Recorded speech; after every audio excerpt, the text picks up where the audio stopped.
Cyber প্রতারণার টাকা উদ্ধারের সাফল্য, ফেরত মিলল 1,80,000 টাকা।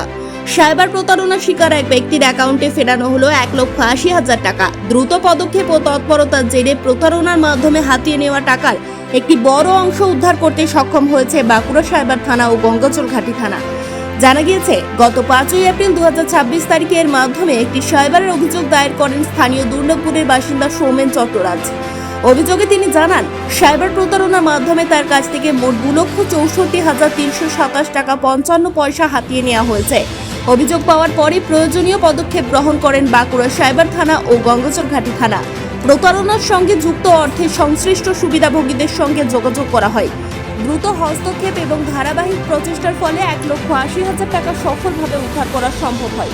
উদ্ধার হওয়া ওই টাকা ইতিমধ্যে অভিযোগকারী সৌমেন চট্টরাজের ব্যাংক অ্যাকাউন্টে ফেরত জমা হয়েছে। বাঁকুড়া জেলা পুলিশের এই তৎপরতাকে ধন্যবাদ জানিয়েছেন সৌমেন মণ্ডল। মার্চ মাসের মাঝামাঝি হঠাৎ করে একদিন ফোন আসে কি আপনি অনলাইন বিজনেস একটা আমাদের অপরচুনিটি আছে, এখানে ইনভেস্ট করুন। আপনি 10-15 হাজার টাকা ইনভেস্ট করে ডেলি বেসে 1-2 হাজার টাকা রোজগার করতে পারেন। আমি ওদের সঙ্গে কথাবার্তা বলি এবং they are very smart, very educated, knowledgeable কথাবার্তাতে মনে হচ্ছিল। দিয়ে আমি 10,000 টাকা দিয়ে শুরু করলাম ওদের কাছে। আস্তে আস্তে ওরা একটা অ্যাকাউন্ট খুলে আমাকে দেখাতে লাগলো, তার স্ক্রিনশট দিতে লাগলো থ্রু হোয়াটসঅ্যাপ। আর পুরো যোগাযোগটাই হোয়াটসঅ্যাপে আর কলে হচ্ছিল। নিয়ে এই করতে করতে করতে করতে মানুষের লোভ বাড়ে, আমারও একটু লোভ বাড়লো। বললো আপনি এর থেকে একটু বড়ো স্ল্যাবে চলে যান, 55,000 স্ল্যাবে গেলে আরও রোজগারটা ডেলি বেসিসে বেশি করে আসবে।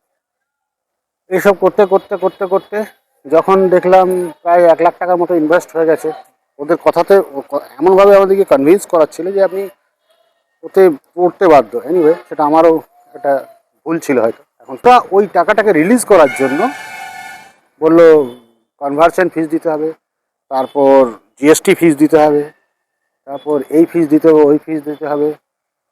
এইসব করতে করতে আমি অনেকটা টাকা, প্রায় 3,00,000 টাকা কাছাকাছি দেওয়ার পরে মানে দেখছি আমি এটা ফ্রডের পাল্লায় পড়েছে। ঘটনাটা ঘটছে 3-4 দিনের মধ্যে।